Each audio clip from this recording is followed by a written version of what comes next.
From the headquarters of Ramsey Solutions, this is the EntreLeadership podcast, where I take calls from leaders like you about what it takes to win at any stage of business. I'm Dave Ramsey, your host, with over 30 years of experience leading in the trenches, right alongside people just like you.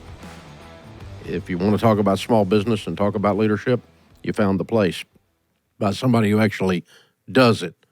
This is not a theory place. This is a doing place. So we're here to help you. If you want to participate, give me a call at 844-944-1070 with your question, 844-944-1070. Or you can leave your question at the website, and we'll get back to you and set you up to be on the show. EntreLeadership.com/ask. Joshua is in Vancouver. Hi, Joshua. Welcome to the podcast. What's up?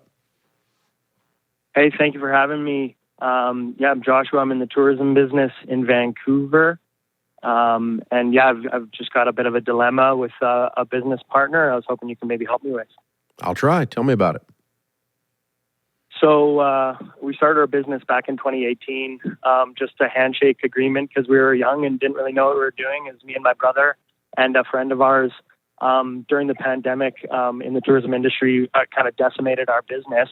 And so our business partner decided to leave the business. He said he didn't, enjoy working with me and my brother like he thought he had, and he said he wanted out. At that time, our business was really worth nothing, and so we didn't really think much of it until my brother and I started working in the business again and building it up. Last year, our revenue was about $800,000, and this year we're projected to be about $2.1 million. So we're growing it quite drastically. And from the beginning, we had this agreement with our friend. The whole thing's a handshake. Yeah, just a handshake, exactly. So what ownership entity owns the business? So we all own it 33%. We do have a shareholder. Oh, so it's not just a handshake. You actually have a written document that is an ownership, and this goober owns 1/3 of it, and he walked away, and you did not take it back from him. That's right, yeah. And why? And we've been trying to, but he hasn't been responding. We've been trying to for the last 2 years. In 2021, he offered us to write off his debt. The company was upside down, and he said he'll sell it to us for. He was asking for us to buy it off him for $60,000, and the business was worth negative $200,000. So it's like. We weren't willing to do that at that time, and now, the business is on the right side of things. But yeah, it's not. We're kicking ourselves, obviously. Okay, so he walked away, has provided the original handshake agreement. God help you guys. Was that you guys, the three of you guys, went out to happy hour and had a couple of beers and decided to open a business, and everybody's going to work in it, and then he decided he didn't want to work in it. Yeah, exactly. And he walked away, so he lost his ownership at that point. Because this was all predicated on all three of you carrying water. Right. And he quit carrying water 3 years ago. So, I guess I'm asking, is that the deal? That's the way I look at it. But I'm worried that we might find ourselves in a lawsuit of him saying, "Well, hey, I still own a share of this. You haven't actually bought out my shares." You do. He does technically own the shares of that right. of that company. So what would I do? I would close that entity down and open up another one that looks exactly like it, that you and your brother own. Yeah, we've thought of that too. Is there any risk to that, like opening up another company that looks the exact same, and him saying, well, hey, they're still operating the same business as we had before. They're just opening up. There is no operating agreement. There is no general partnership agreement. This guy can sue you because anybody can sue anybody for anything, but that doesn't mean he can win. There's always a risk. But that's the problem with stupid butt partnerships. Partnership is the only ship that won't sail.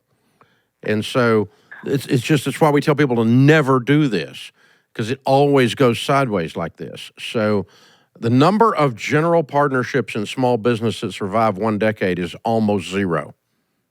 It's very close to zero. And so what you're experiencing is classic case study of how to not do things, how to not do a deal. With no written documentation of any kind, no exit strategies, nothing covered for divorce, disability, death, disinterest, default. And he's definitely in the disinterest and default category. But the morally, and for that matter, you'd have to talk to an attorney, but in my mind, legally, this thing, the handshake agreement that led to a 33% ownership was predicated on all three of you working and adding value to the business. He ceased to do that 3 years ago. Mm-hmm. And so he ceased to validate his ownership 3 years ago. So if he wants to sue you for shutting this down, fine, but I would shut it down tomorrow. Like, you said it's a travel company? We do tours, so we do biking tours, walking tours. Okay, so let's pretend that your current company, I don't want you to name it, but let's pretend that it was named after the first three initials of the three guys, J, B, and C Tours. Okay, I'm going to reopen J and B Tours tomorrow and take over the same URL, the same website, the SEO, everything. I'm going to step right into all of it and just close the other one down and let it sit. It's just sitting there as a shell that owns nothing and operates nothing and creates no income. There's no way I'm going to grow a business with this guy owning 1/3 of it. Well, that's nice to hear. Yeah, I mean, because that was what we were thinking of doing, and I don't know. I feel like, is there a moral obligation? Like, no, you do not have a moral obligation. His moral obligation was to work and do 1/3 of the work. He has not done that. He's not fulfilled his moral obligation. He is in default. Yeah. Your moral obligation to him left when he went into default, when he no longer did his part. You don't get to form something based on we all work in it, and then you don't work in it anymore, but you want to cash in like a dadgum parasite, like a tick on the butt of the organization. Yeah. It's wrong. Yeah. He's definitely hindering the growth of the business. And no, he's not. He's not doing anything. Yeah. He isn't hindering anything. He's just making y'all worry about what he might do someday, and you're worried that you might be growing his 1/3 and that someday he gets to cash in on all your work, and that's a valid worry. I would shut that crap down. Now, if you want to do one thing, you can. It's up to you. But it sounds like you've got contact with him. But I would sit down, the two of you, with a cup of coffee with him and say, all right, dude, here's the deal.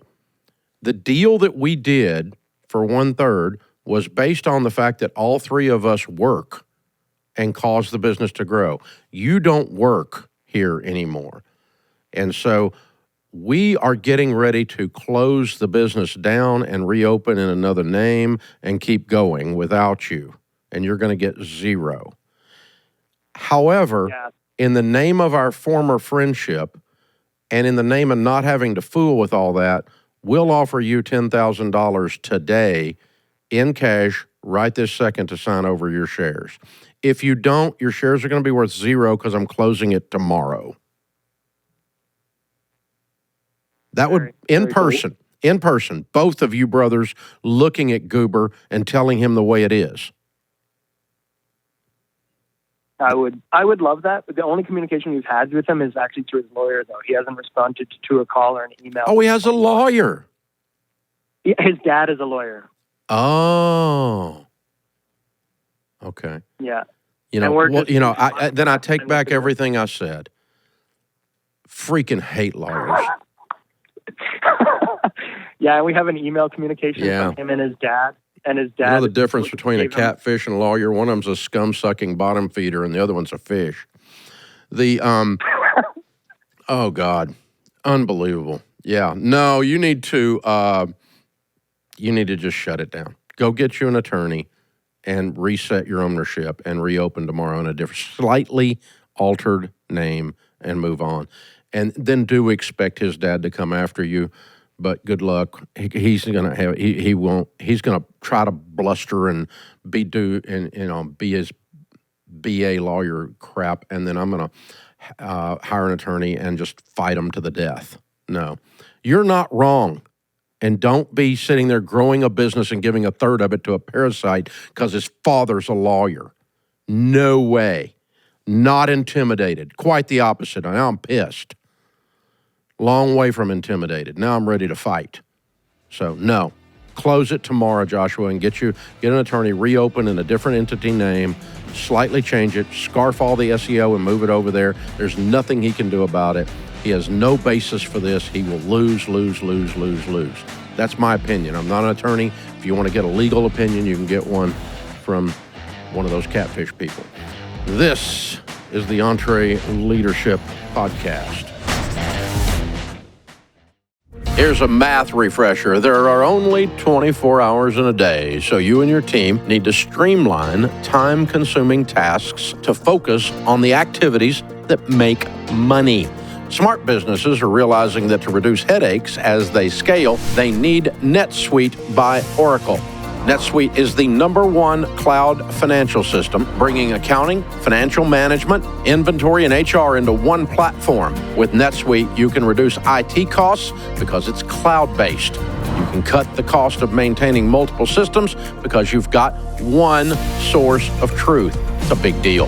And you improve efficiency by bringing all your major business processes into one platform, saving time and cutting manual tasks and errors. So join the more than 37,000 smart companies like Ramsey Solutions that have done the math and are boosting their efficiency with NetSuite. And right now, you can download NetSuite's popular KPI checklist designed to drive the right behaviors for your business. Absolutely free at netsuite.com/Ramsey. That's netsuite.com/Ramsey to get your own KPI checklist. Nothing hurts a business like a misaligned leadership team. Leaders who don't lead like you do, or who need their hand held, oh God, through every decision, cause more problems than they solve. If you're tired of babysitting your leaders, then you've got to join the EntreLeadership Master Series live stream. We will show you how to grow real leaders with actual backbone. Now, it's what we have here. We have like grown-ups and stuff working here. When you and your leadership team stream this virtual event, you'll come away with bought-in leaders and a custom plan to scale your small business together. Go to EntreLeadership.com/livestream to get your ticket today. Jim's in Milwaukee. Hi, Jim. Welcome to the EntreLeadership Podcast. Hey, Dave. Thanks for having me. I'm a residential remodeler, family-owned business. We have 4 employees. We work with a number of contractors, and we do about $1.35 million of business a year revenue. Good. We're really looking to grow, and we've just noticed a lot of customers lately who are asking us if we offer financing, and we operate completely debt-free, and we don't know if it's morally correct to offer, and just kind of looking for your advice. So what kind of remodeling jobs do you do? Residential remodeling, interior and exterior pull home. So you'll go in and gut a kitchen and put a new kitchen in or whatever? Exactly. Okay. All right. It's not morally wrong to offer financing, but I don't think it's necessary in your world for growth. Okay. It just adds an element of hassle. And so here's what you're going to get. You're going to get a customer who you help them get the money, and they maybe couldn't afford the deal, and so they're going to be a complete pain in the butt. Right. Have you noticed that broke customers are the worst ones? Absolutely. Yeah, and you're going to attract more of those if you have an in-house financing plan. Now, if they go to the trouble to go to their bank or their credit union or whip out their credit card and take a cash advance to pay you, then that's up to them. But I don't think you're morally wrong for doing it. I think you're inviting a customer base that you don't want if you're offering financing. And I think on top of that, you're really good at remodeling and construction. And I don't think I would add this component to my day-to-day operations of my business that would be a pain in the butt operationally to deal with. I think you'll be better off spending your calories on construction. Makes sense. I think you'll make more money that way, and you're going to deal with a lower customer. Now, if you wanted to set up something and say, we don't, but we do have a relationship with such and such credit union down here, or the local bank has finance for a few of our customers, talk to Jim at the local bank, or talk to Henry at the local bank, right? And give him his business card or whatever. If you had a little bit of a relationship like that, but you just it's a referral, you're not the one taking the application and processing it through some outside finance company that you are having to interface with, that's a lot of extra work for you. And they will lean emotionally back into you then if they don't like that financing deal.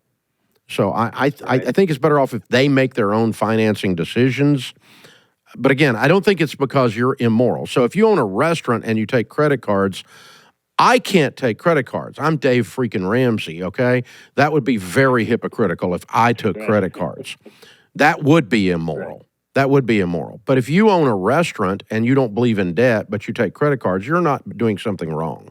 You're not immoral then.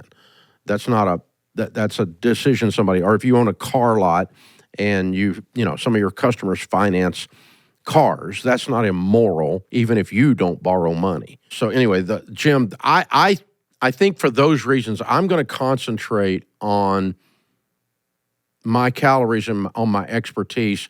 And if you wanted to facilitate it by having a relationship with a local bank or credit union you could send them to and say, some of our customers have used these guys, they've had a good experience, you can check them out.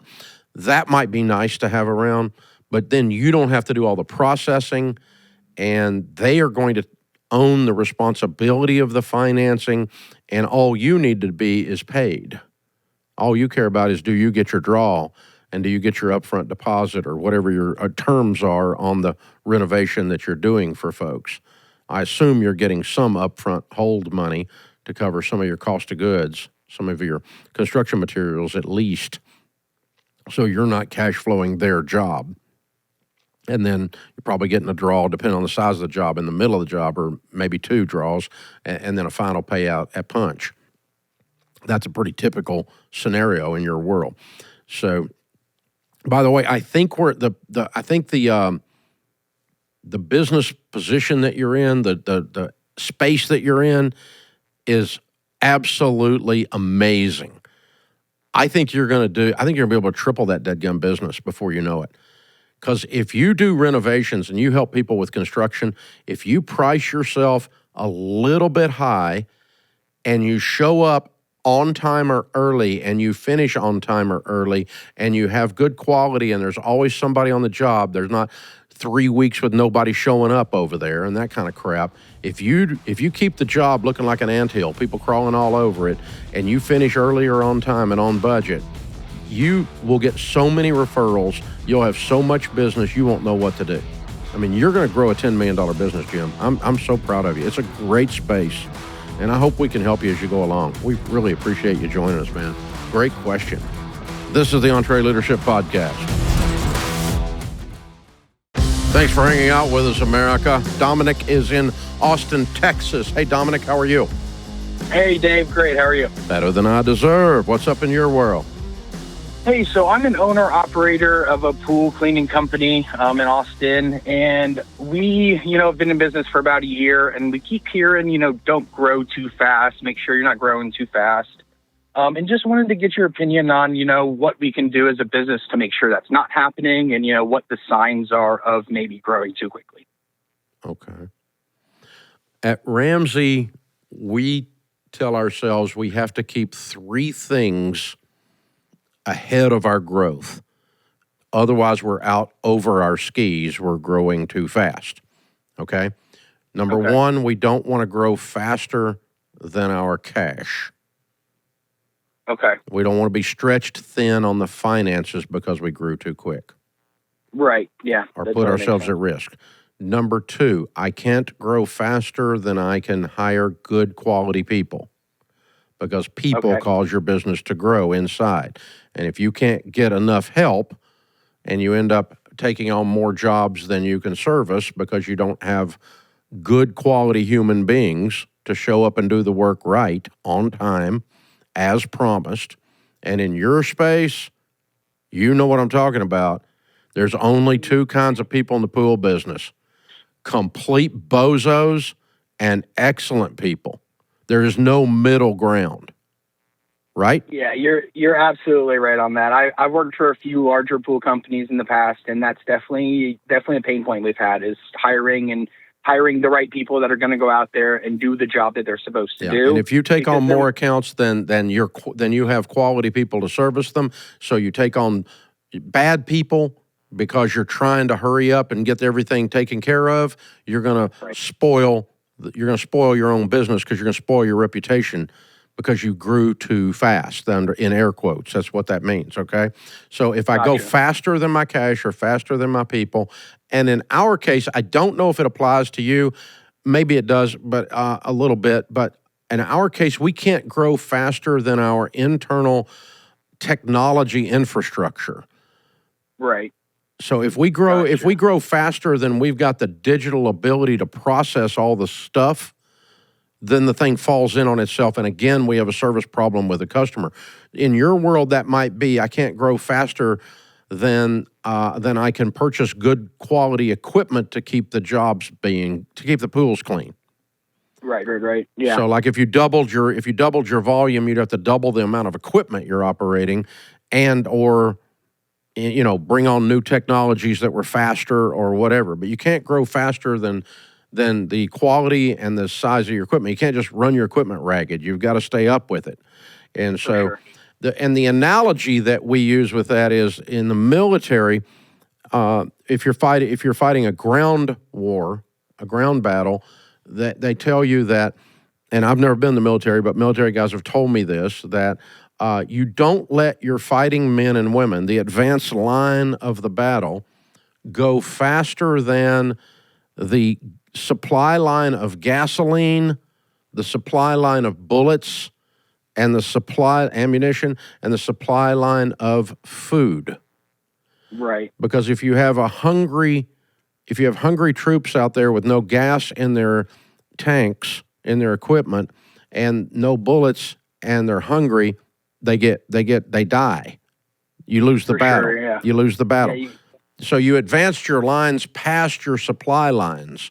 And so I use that as my analogy to say, okay, what's the parallel in a small business? What's cash and people and equipment or technology or something's the third one.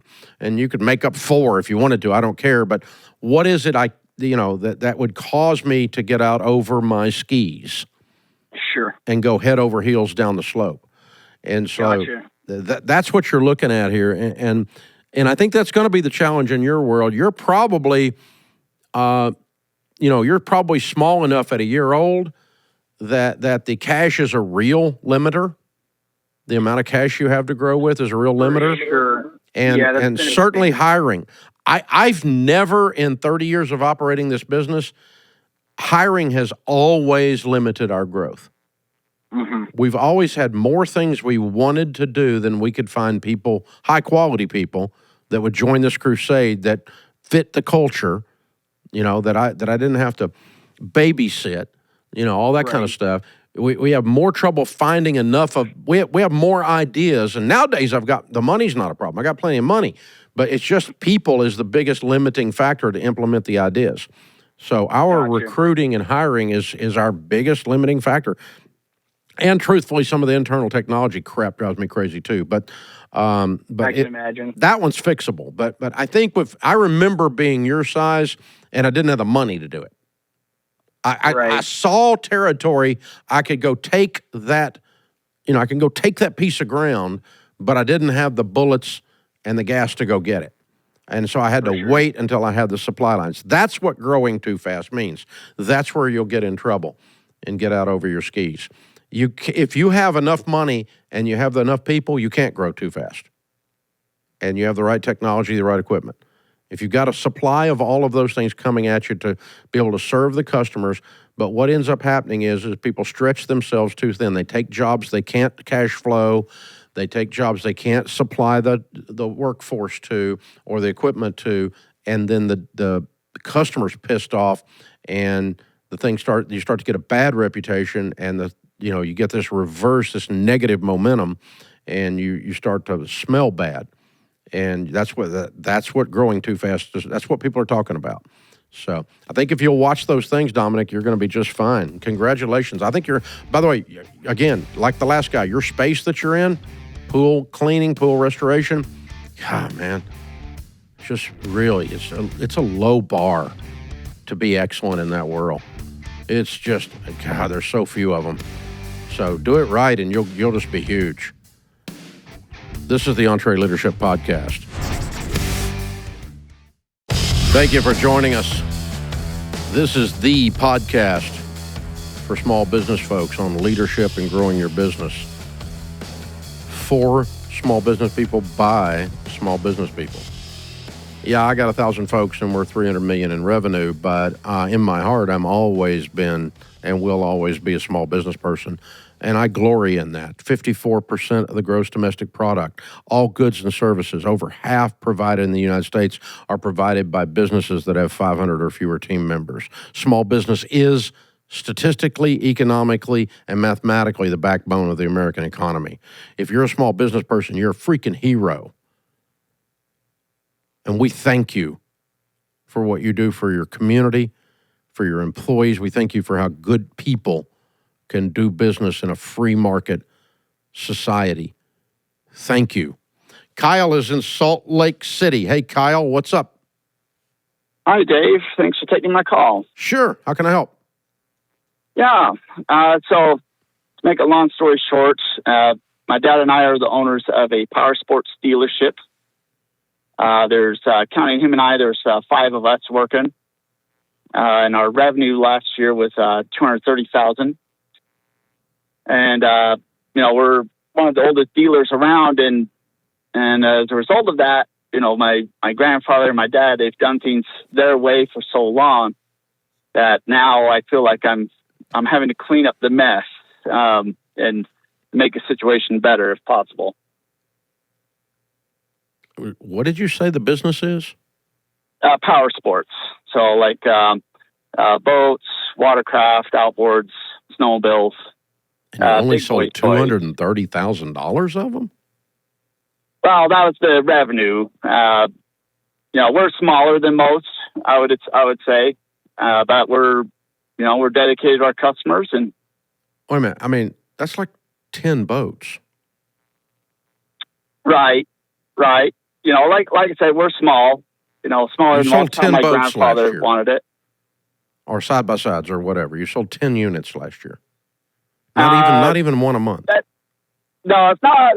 It's not quite accurate. I would say our overhead is pretty high with like the flooring and just general advertising and so on. So we probably sold around 40 wave runners, 20 boats, and then of course outboards and so on. Something's messed up in the numbers you're giving me. Okay, maybe 2 or 3 million is your revenue.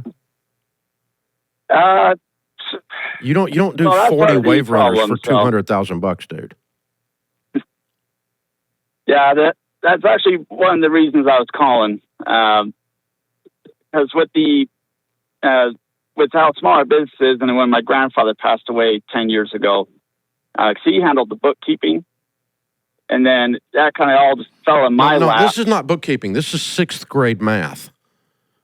Okay, stop a minute. Okay, if you're going to call me up and tell me you know how to run the business better than them, but you can't figure out how $230,000 is not your top line, you and I need to stop there for a minute. Okay, so your top line in this business has to be bazillion dollars.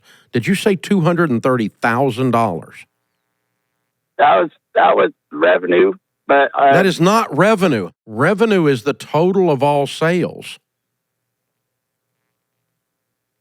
Okay, I guess I must be misunderstanding the question then. Okay, revenue that comes in is what your customers pay you in money. Mm-hmm. You follow me? And so it's the total of all those boats sold and all those Sea-Doos sold, which you understand is a whole lot more than $230,000. Well, that I must be thinking of gross. My gross was about $3 million. Thank you. That's your gross revenues, okay? And then after your cost of goods sold, you might have a net profit of $230,000. That's I was misunderstanding, so I apologize for that. Okay, all right. We got to get straight on that before I can move into this. Okay, so now, now it's a third generation. Does your grandfather still work there? No, he passed away 10 years ago. You told me that. I'm sorry. Okay, and how old is your dad? He is 64. Okay, and how old are you? I'm 33. And how long have you worked in the business? My whole life. Okay. And what is it you're wanting to do that your dad is unwilling to do? Well, really, it's just expand the business. I feel he's content how things are, and our customer base has grown so much to the point that. So if you could sell twice as many wave runners and twice as many boats, he would not want to do that. He would argue that point, but I would have to agree with you. I'm asking that as a question. I'm sorry. Oh, so no, you're right. You're saying he would not want to if the opportunity presented itself. Correct. But he would say he would do it. Right. Well, and I think it's because he's been here his whole life, and it's just his rut's so deep now that it's now a Grand Canyon. So, and I want to grow the business and make more. Well, like my workload. What do you want to do to grow it? What is it you're wanting? What is it you're proposing to do? Well, the main thing would be just get more employees. Why would you get more employees if you don't make more sales? Well, that's what I'm trying to figure out because, I don't have the same experience like you guys do, or, I'm still learning things myself. So I know one thing we needed to do a long time ago was expand the building space and make, like an office for people. I mean, it's something like you said, I can't remember when you said it, but you mentioned that you got to make the workplace fit the employee, not the employee fit the workplace. And, I'm trying to make it more attractive to folks, but it's hard to make changes when I'm not my majority owner of the business. Yeah, but none of that expands revenue. Right.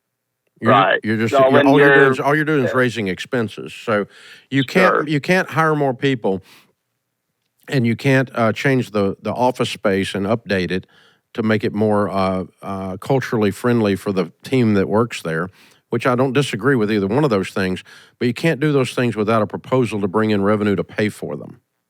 Right. So how are you going to make more sales? What are you proposing to do to make more sales? Well, a lot of our bread and butter is actually service. And so just getting more mechanics, and then we can take on more service work. That's where a lot more of the money is. You're turning away service work.